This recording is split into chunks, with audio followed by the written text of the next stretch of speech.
One of my biggest phobias. Depression, dereliction and phantoms await the most haunted team in mid-Wales. I have this fear, this absolute fear of... What was that? Who did that?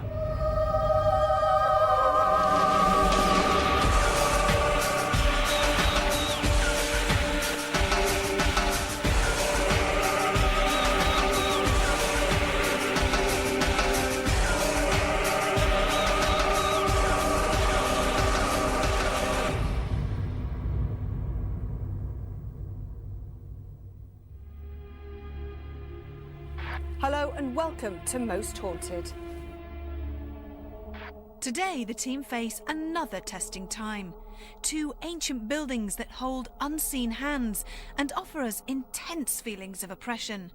And somewhere within these walls roams the ghost of a white lady. And that's why I've brought you to Tretower Court and Castle. 8 miles north of Abergavenny, Tretower Court and its neighbouring castle today show substantial signs of both restoration and ruin.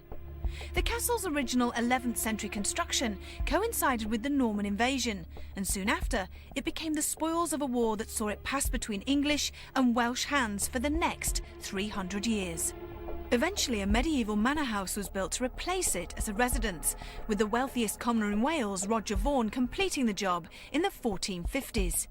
Modifications continued at the court until finally passing from the Vaughan family in 1783. This former battleground, which has also served as farmland, may now lie redundant. But will we be privy to any of the astral energies that still roam Tretower Court and Castle? It goes back to about 1080. It was originally a wooden Mott and Bailey castle given to one of King William the Conqueror's knights after the Battle of Hastings. Around 1150, a stone castle was built here, and for 6 generations it belonged to a family called the Pickards. The present building that we can see here now was built for the Vaughan family.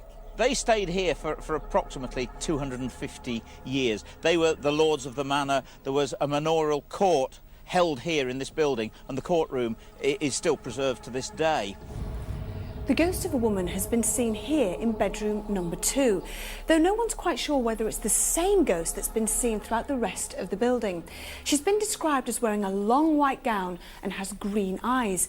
And for those people who are unfortunate enough to witness this terrifying apparition, she's been described as anxious, though not aggressive. Very interesting story about Sir Roger Vaughan, who was knighted after the Wars of the Roses. He was the man responsible for the beheading of Owen Tudor at Hereford. Owen Tudor was no less than the grandfather of King Henry VII. And many years later, the family got their revenge on him, and they actually had him dragged away to Chepstow and beheaded himself. A dark, shadowy figure has been seen walking up and down this particular area. The phantom is then seen to look over the battlements, almost as if waiting for someone to return. Many people believe that it is actually the ghost of Roger Vaughan's wife, who is staring longingly towards Chepstow, waiting for her husband to return, the man that was beheaded, who, of course, will never return here. Here in the main bedchamber, the figure of a lonely woman has been seen sitting by a window and pacing across the floor. Many people feel very uneasy in this room, and some refuse to enter. There's also the story of the ghost of a little boy that's seen in the manorial court and also sitting on the steps outside. Today we welcome parapsychologist Louis Savor along to join us at a location that offers mysteries galore, and with another epic adventure ahead. So Louis, why is this particular location of an interest to you? Well, we've got a really large location with a castle and a tower, but for me the really interesting thing is there's no electricity, and parapsychologists have theories about ghosts, and one of those is that they're caused by electricity. If we get phenomena this evening, that disproves that theory, so I'm really excited to be here. What about the fact that we have 2 locations? We have the castle, we have the manor house behind us that used to be used as courtrooms. So how do you feel it's going to work as an investigation, because we have 2 massive areas to investigate? How do you feel that's going to work? On previous occasions, other groups have made noises which have then sent us off investigating those noises, and it's turned out to be the other group. So here we can have different groups on vigils where we know that the noises can't be caused by anything else normal. OK. Now, here there only seems to be 2 ghosts. Do you find in your experience that a lot of haunted locations, a lot of phenomena has been caused by one particular ghost? Or do you find the phenomena less because there are supposedly less spirits around? That's a very hard question to answer, Yvette. I mean, every place that we've been to is different, and there are, millions of haunted locations around the globe. This just happens to have 2 ghosts, so it doesn't seem to have a lot of ghostly activity with the site, but then we just don't know until we start investigation what's going to happen. OK. And with the mean and moody Black Mountains as the perfect backdrop, we fully intend to put our nerves to the test as soon as these crumbling walls are shrouded with the deathly darkness of nightfall. But until then, we've decided to concentrate on the manor house and not the open-air castle. Our resident mediums are also now in Powys and ready to begin. But what would Derek Acora and David Wells unearth from the sometimes bitter and battle-weary past that still haunts Tretower Court and Castle?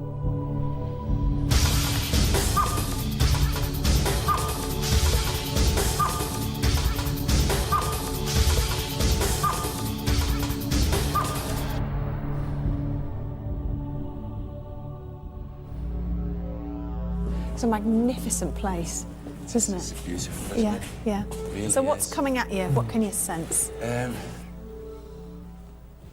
I'm told to say that we've got someone called Roger that moves around these buildings. Do you think he's been seen?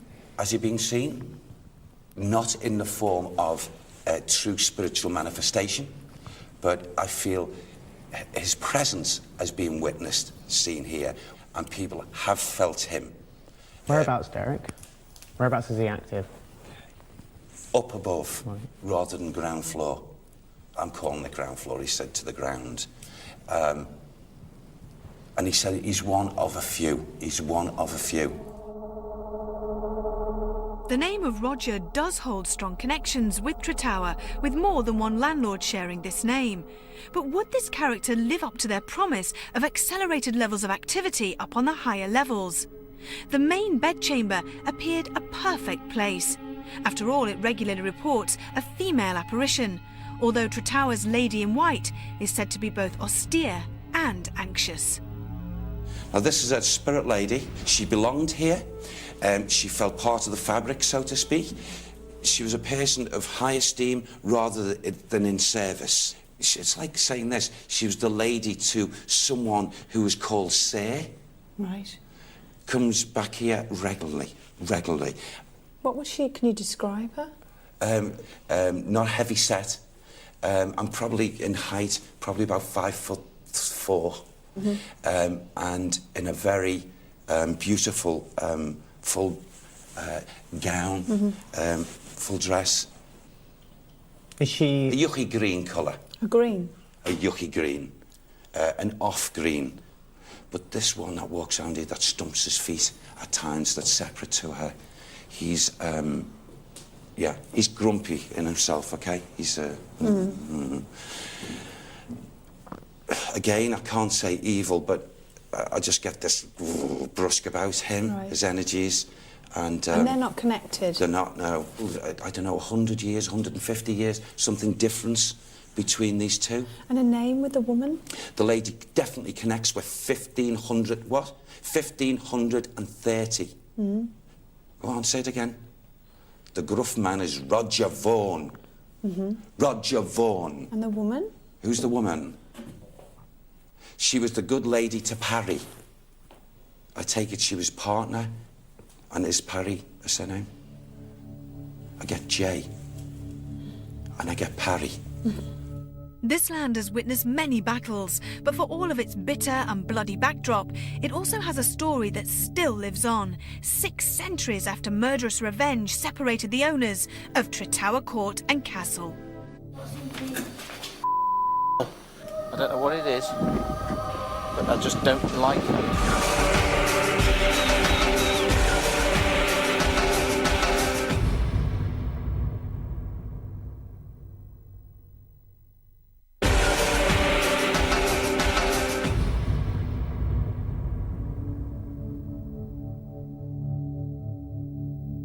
At over 900 years old, Tretower Castle now lies as a crumbled shadow of its former self, whilst Tretower Court, its neighbouring manor house, is our base for this most haunted investigation. It was built in the 1450s by Roger Vaughan, a name that Derek has linked to the heightened paranormal activity that is regularly witnessed along the building's first floor, which is where we pick up the story. I come in here into this atmosphere with us all, and I get this feeling of, at times, people, a mixture, males, maybe and females.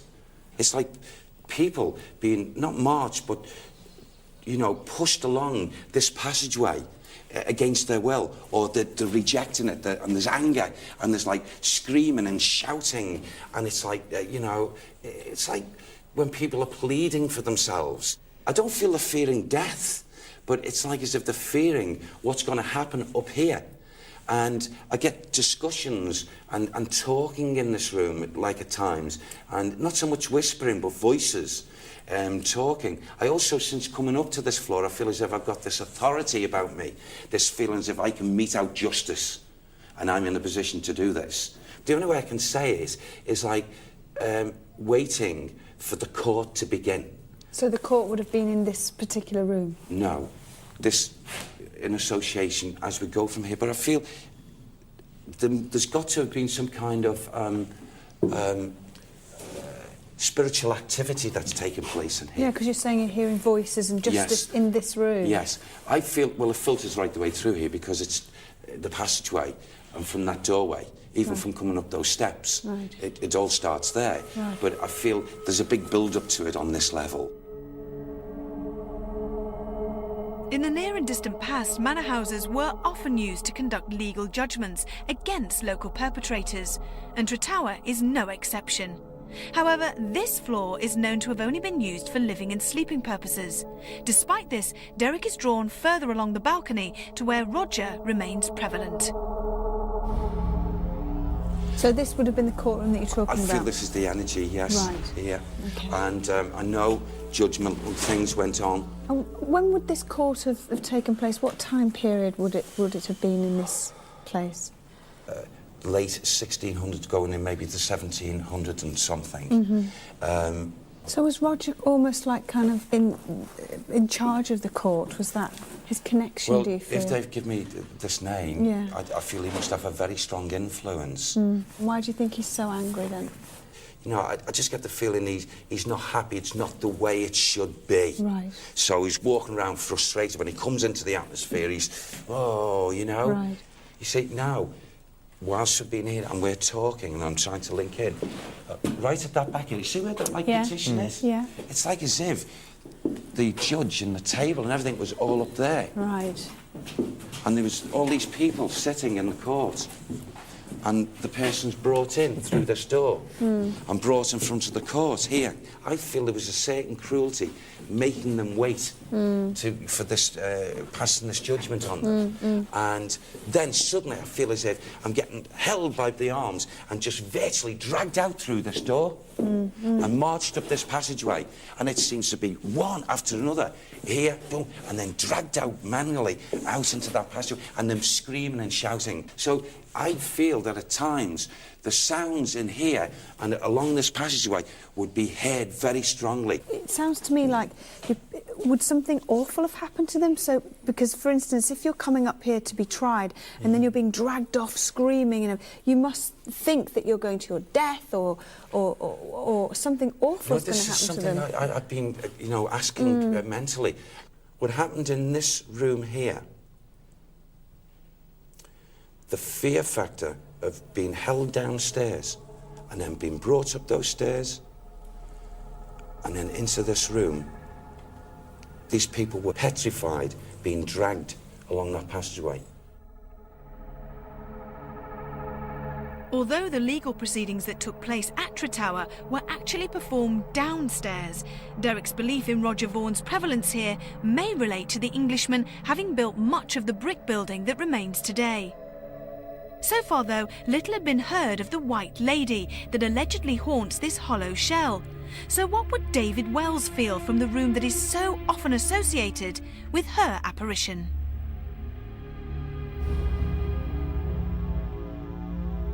There is a female spirit up here. Age-wise, she seems late 20s, early 30s. Very pretty woman. The name I have is very strong. The name is very quick as well. Either Marion or Marianne. So it's Marion or Marianne. Mm-hmm. She's presenting in white to me. Now, it's my job to figure out what those clues mean. White often is virginal. There's a purity aspect to it. Or it could be some religious thing, which I don't think it is. Or it may be the way in which people see her. Obviously, they may see a white lady. She's actually, just what you're doing with your hands, not quite linking them, but she's doing this. Mm-hmm. She's wringing them like that. And that, again, because they're showing me the hands, could be a sign of anxiety. Okay. I'm just trying to ascertain from her as well as that is if she's alone. Why did she die? How did she pass? She seems to have died of consumption, like a lung disease or heart disease, which I guess lots of people die of heart diseases. But she seems to have gone through a lot of her life for this sort of. She seems very lonely, and yet the house feels busy. Visitors have previously reported 2 ghostly ladies who are dressed in white. One looks peaceful, whilst the other is usually seen anxiously pacing this area. But are these 2 images actually the same person? A second bedroom awaited, another area said to house this tranquil but troubled female.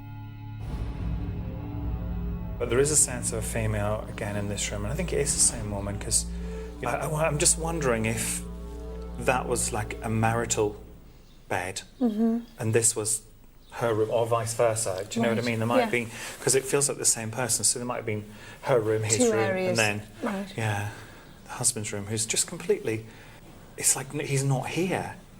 Do you know what I mean? It's odd that she's so strong, and yet she's so isolated, and I can't get my head around that. I don't sense any problems with the marriage, ghostly marriage or counsellor that I am. So why do you think she chooses to come here then, David? I don't know. This is why I think we'll find out when we follow her, because she was. They do that. They move away, and very often that's a sign of follow me. You know, come with me. Do you reckon this is towards the end of her death? Towards the end of her life? Sorry. Towards it's not in her youth. No, towards the end of her life.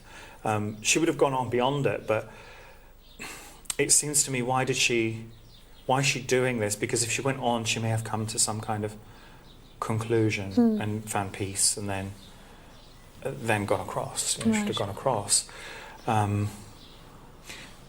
Because she's not visiting, it's not visitation, so she doesn't go away and come back. She's here, and she's stuck, if you like. So we need to help her then, don't we? If we can help her, certainly. Okay. Yeah, absolutely. Do you want to go to the battlements? So what, as David feels, traps this lady here? Many believe this to be the astral energy of Sir Roger Vaughan's wife. He was captured and killed in the border town of Chepstow in 1471. So does she still wait for the love that she longs to return? You know what I'm going on? Simply the look. Right. If you can say someone looks Welsh, she looks Welsh, but I know there's an English connection, and I guess that's her husband, who she stands here and waits for. She's facing that way. She knows he's not coming back. He's either been killed fighting, or what I'm trying not to say, he's been executed. You're trying not to say it, but that could be what had happened to him. But it could be because that's what she's trying not to say. She doesn't. You know, I'm not saying I'm channeling her. I'm not doing that. But it's almost like I said, standing here, I can get deeper into her presence, and it does feel. She knows he's not coming back, but she stands here almost out of a matter of respect for him. She's in my mind's eye. She's turning away and walking back, specifically showing me that she walks back into that bedroom, the very first one we went into them. The image she's giving me is that she just lies down and effectively her life is over and she dies. She didn't literally do it, but that's figuratively what she's saying to me. Sir Roger Vaughan's wealth built much of Tretower's manor house, and it's openly thought that his heartbroken wife is the female apparition seen staring in the same southeasterly direction as her husband's execution. It was now time to switch to night vision and split into groups as our investigation continued in complete darkness.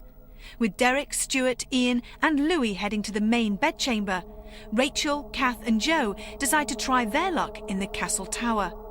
However, ghosts suddenly became the least of my worries. Little did the rest of the crew know of my fear of bats. In fact, not many people realise how scared I really am. Now, if you want evidence of this, here's my own personal encounter from a previous investigation at Cornwall's Prideaux Place. I'm just wondering if there's a tunnel that goes to the house, but then, you know, there is not this sense of it goes all the way to the sea. There is not a sense of that at all for me. However, it may have taken it away from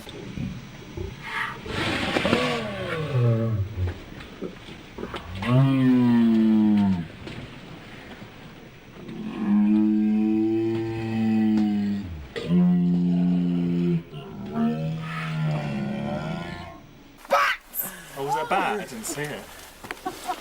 I didn't even see it. So you'll be on this vigil later then. Oh shit, it went right. I never even saw it. My bomb's gone. That's what you get for shining torches into dark places. So, having discovered that these winged things also live amongst Tretower's rafters, David, Richard, both Johns and I hurriedly head across the building's battlements to begin our vigil in the upper part of the mess hall. What if there's bats here? What is that flickering? Oh, what? Oh, no. There's bloody bats. No, I know this is a really bad phobia of mine. A really bad. To help you deal with it. Oh no, John, no, we haven't got a torch. Please help us. Come on! Oh. I think we managed it. I think we're all right. Okay, let's go in there. Come, Richard. What's this? Oh. What is it? Oh, what was that? What? Did you hear that? Creak? No. Yeah, I just heard a creak. Is there anybody there? Hello? Oh, it's you. Oh, sorry. No, it's because of these bats that are making me... If anybody knew how I am so... This is one of my biggest phobias. It is, I have this fear, this absolute fear of... Hello? Hello? Come on, somebody here. That was a real... Hello? I sure just saw... Wait, I heard that. It's like a pebble dropping on the floor. Yes. But only a small one. To be fair, it could be something from the roof. It is quite a... Mind you, there's no wind, there's no...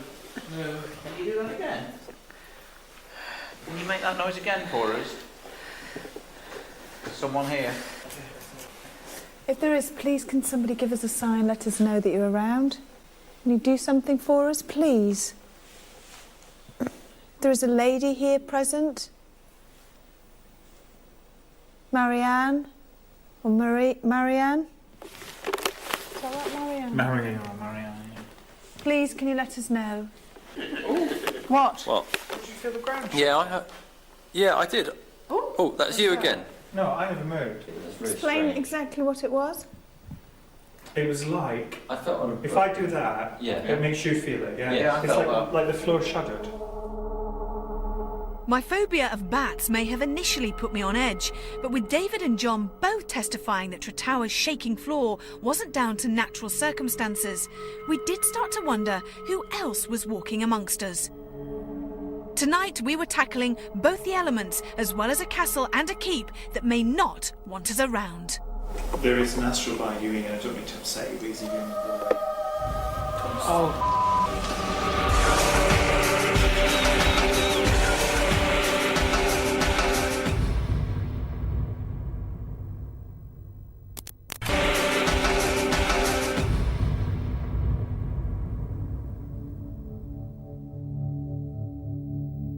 Set against rugged Welsh hillside, Tretower's court and its castle now both stand as hollow shells of their former selves.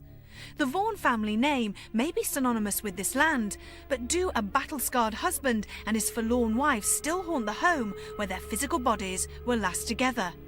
Although horrified by a daunting swirl of bats overhead, I was happy to continue my first-floor vigil with David, Richard and both Johns.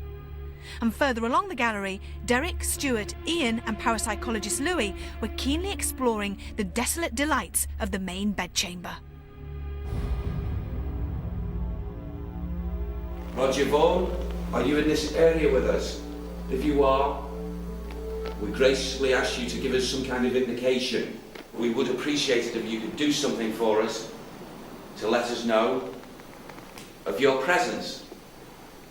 I don't know if that's the camera, but 3 times I've seen a light. I saw a light there as far. Did you? Roger, was that you? Could you do that again? What colour light was it? White. It was white light. Yeah, that there? Yeah. Was that you, Roger? Are you now trying to communicate with us? Please, if it was, with total respect, can you do it again? See, I don't know where this leads off to in here. Does it go anywhere? No, it doesn't, does it? Like a no. toilet or something. No, it's okay. There's nothing. It's dead end there, Derek. But the noise came from in here. Well, yeah, I heard it. A flash of light and, interestingly, the same trembling floor that we had encountered on the same level. So had this group been in the presence of Sir Roger Vaughan?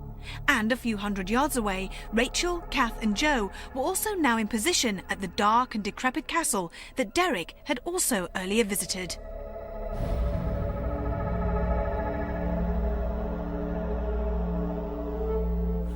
Now, you know, as we've come here now, again, we've got the team physical and what have you, but I'm now getting energised by individuals that must have been, I don't know, housed here or stayed here, been here.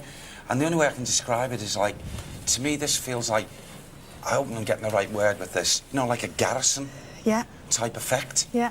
And a lot of people, a lot of men, and maybe there was different floors. I don't know. It's like it seems to be more going on up there as opposed to here. What's that noise? Bats. Oh my God. This bat's literally circling. Well, don't put the light on. Don't go to the light. Why are we coming in here? Hang on, What's that noise? Hang on, I'll let Joe go down and then I'll turn the torch. Oh God, oh Gigi, I just don't like all these dark holes. Who's talking? I heard talking too. Why is somebody talking? Hello? Is there anyone here with us? Should we go up here? We've got to walk up there. I don't know that we should walk up that. I'm worried about getting down. Anybody? Where is everybody? Oh, what's that? Are you alright, Joe? Yeah. Oh, I don't know. Oh my I can't move my legs, they're shaking. Hang on. Oh, I thought I saw movement. Where? Shh. Oh my banging noise, like walking. Did you hear it? Yeah. Like footsteps. Oh, that's down there. What? Look. Where? Look at that. Come here. Hello? I don't like being up here. Hello, is there anyone here with us? If we get scared, I'm going to go falling. Is there someone there? Hello? Hello? Go on, David, ask out. Do you feel anything here? I do feel someone here. I feel this woman here. If there's anyone here, if there's any astral beings present, please make yourself known. If that was you that shook the floor, then shake the floor again. I don't like it. It just did it. Did you move, John? Yeah, he did. Right, can you feel that? No. Really? You hardly moved, John. I'm watching you. You're watching me. Richard, did you move? My foot, basically, I think I moved like that. No. That's not it. It was a definite shadow. No, I didn't. It was a definite shadow. Feel it either. Ask her to do it again. If that was you, If that was you, could you please do that again? Please shake the floor. Just to let us know you're here. Just change the vibration in any way you can. Be it through light, sound, something physical. What was that went across? That's a voice. No, there was a light that went across that side of the room. Come on, please. Are you around us? Is there a lady present here? Can you hear my voice? If you can, please give us a sign. She's definitely present. She's saying to me, reconnect me. What does that mean? Oh, really? I think that's a plea to me. Is she saying that to you? Can you contact her? It's like she's saying it in the ether. Right. What was that? What was that? Oh, I heard that. Hello? See, the minute you start talking about her. Are you here? Did you shake the floor again twice? Well, he just moved. Well, Richard I just moved moved. across the floor. He took 2 steps, but Are you here? that came from the basically, you know, the when you get to the edge of the and you're looking over into the kitchen. From the same place as before. It sounded like that. I'll repeat what I said just before that happened. So you heard that in the ether. So is there any way you could contact her by perhaps? I suppose you need to have a connection with her first, do you? Before you can communicate with her. David's dialogue appeared to be with Lady Vaughan, so John Dibley's idea of trying alternative methods was welcome. But if she was receptive, did events elsewhere hint at a less understanding demeanour? Hello, is there anyone here with us? It's a bird. Oh my God.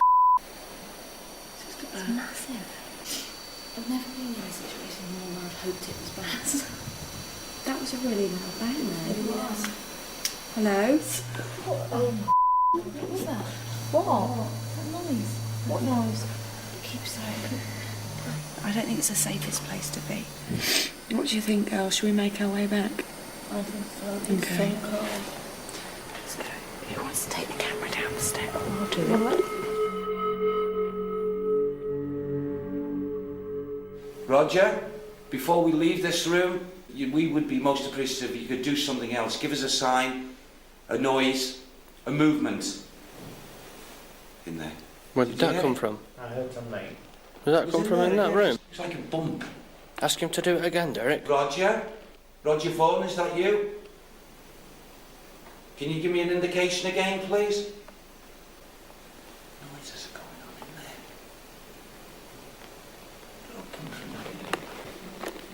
Do you get any feelings over there specifically? I've not, no.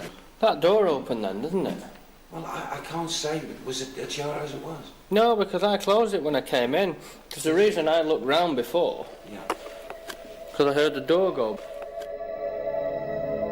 Could we attribute a series of sounds to Sir Roger Vaughan, and had this door's movement signalled his reluctance to communicate further? Rachel, Kath and Joe seek solace from their nervous stay in the castle and join Carl and Stuart in the main bedchamber that's synonymous with a ghostly female. But would Lady Vaughan welcome another interruption?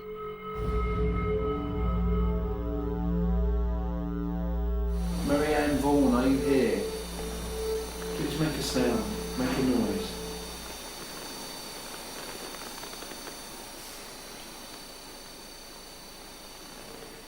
Guys, Joe, could you take... Sorry, I just think I'm worried about falling over and hitting the camera. I just feel like I'm going like that.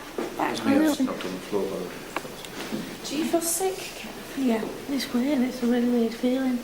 I don't know if it's just because we... I don't know.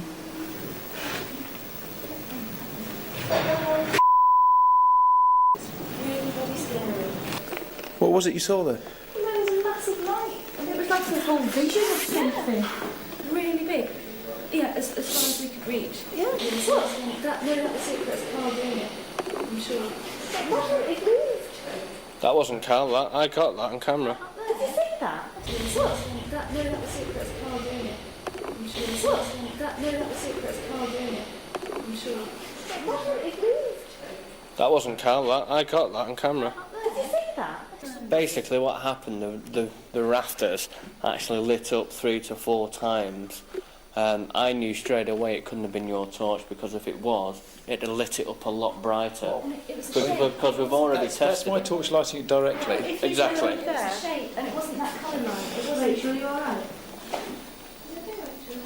And if I'm putting the torch through the window, which is where I was putting it... Okay, I'll get this back on there. Go on. No. It's a really distinct shape, and it was really bright. And Okay, Rach. What's up with you, girl? I'm really sick and dizzy. Come on, you go to the kit room and sit down then before you have an accident. Go sort of maybe down to the courtroom, or... I'll go down and see how I feel. And Let's sit down to the courtroom. I was fine until I came up here. An elevated vision of white light appeared to signal a sudden downturn in this group's fortunes, with its female members feeling particularly nauseous and oppressed. We now knew that our final few hours in Wales would hold an answer to just who haunts Tretower Court and Castle. I don't know what it is, but I just don't like it.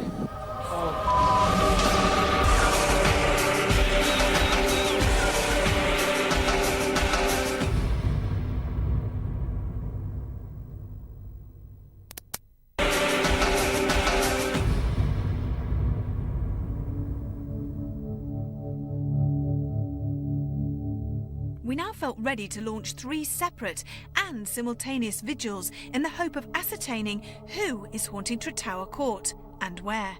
Once again, we synchronised all of our cameras and sent a foolhardy Richard to contend with the elements out on the battlements, whilst Carl leads a group in to try the grim surroundings of the courtroom.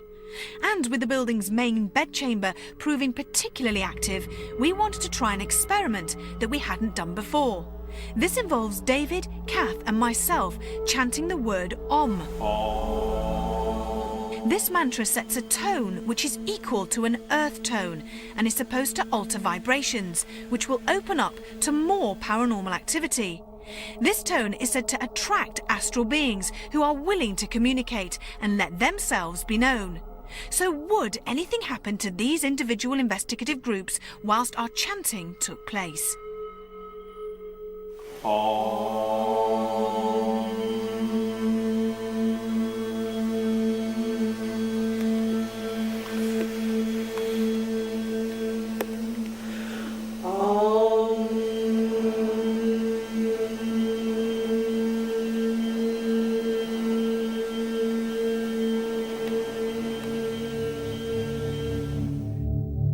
Amazingly, it did seem that at exactly the same time as we were chanting, some phenomena had taken place. I'm actually standing at the very spot where the ghost's been seen frequently.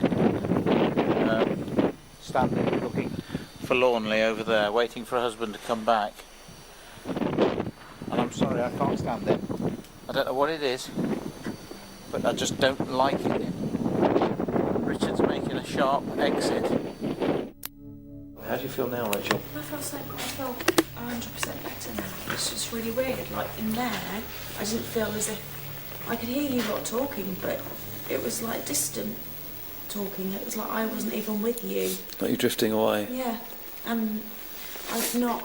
It's like that bit when you do go to sleep and you feel yourself going. You know you're going to sleep, but that your subconscious or your conscious mind is still kind of working.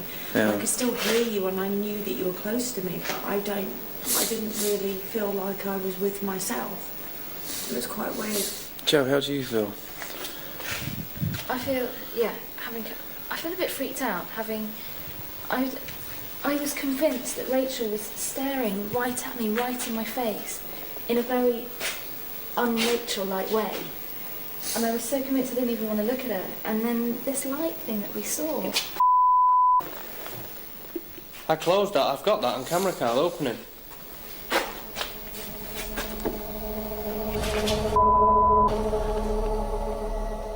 I closed that. I've got that on camera, Carl. Open it. No. Is anyone outside? Is that footsteps? Hello?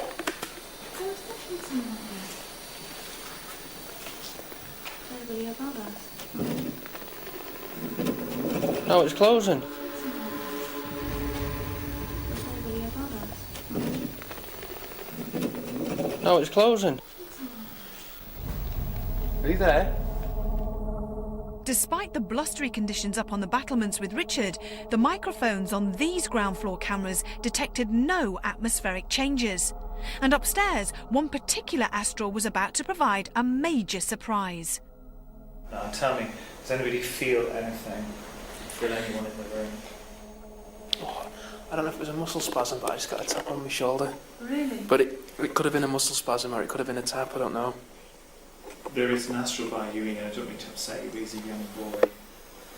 Yeah. And he is, either someone you knew at school has died, or someone in your family has just died recently. A young boy? Well, someone about your age. Could it be about 18? Yes, yeah, it's like you. Do you want me to give him his name, who I think it could be? No, let me tell you more. Car accident, car crash, or maybe motorbike, or something like that. Was it? Yeah. Oh. Yeah? Okay, I'll tell you what he's saying to me. He's saying that there's no blame attached to whoever considers they're at fault. There's no blame, and any blame was on his own side. What's his name, David? Tony. Yeah, Thomas. Oh.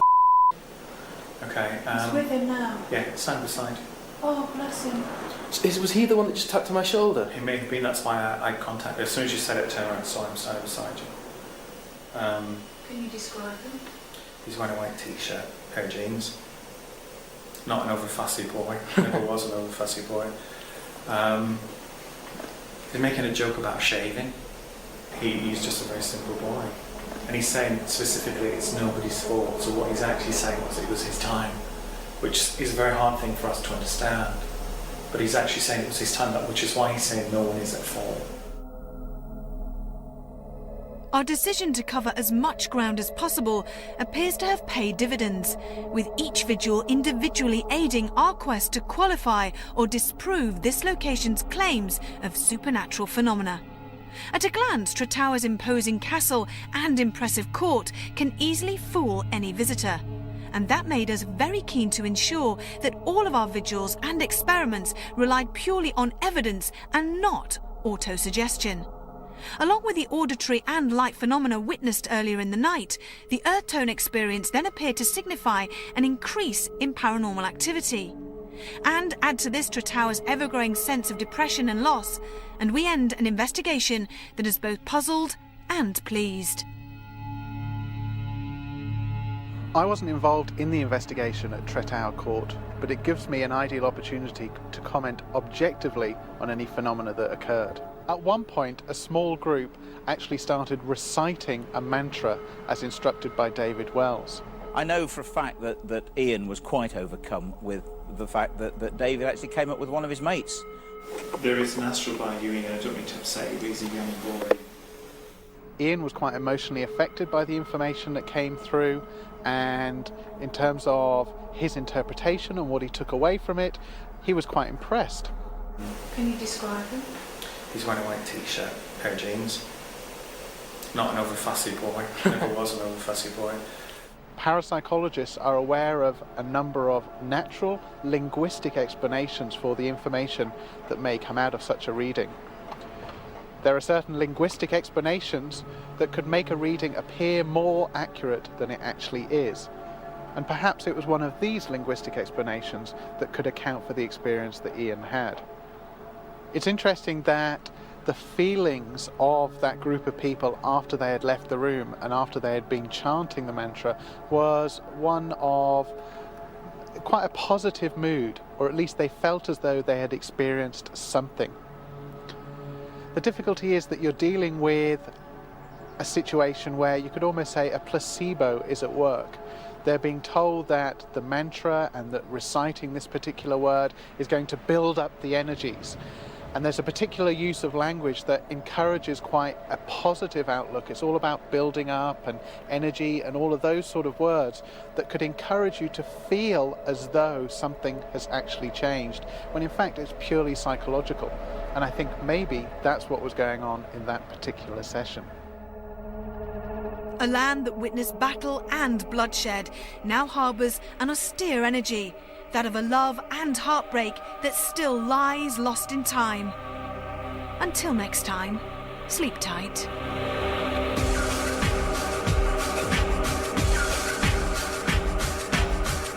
If you want to be scared some more, the Most Haunted behind-the-scenes official companion book is out now, featuring in-depth interviews with Yvette and Derek and the rest of the crew. Available at all good retailers.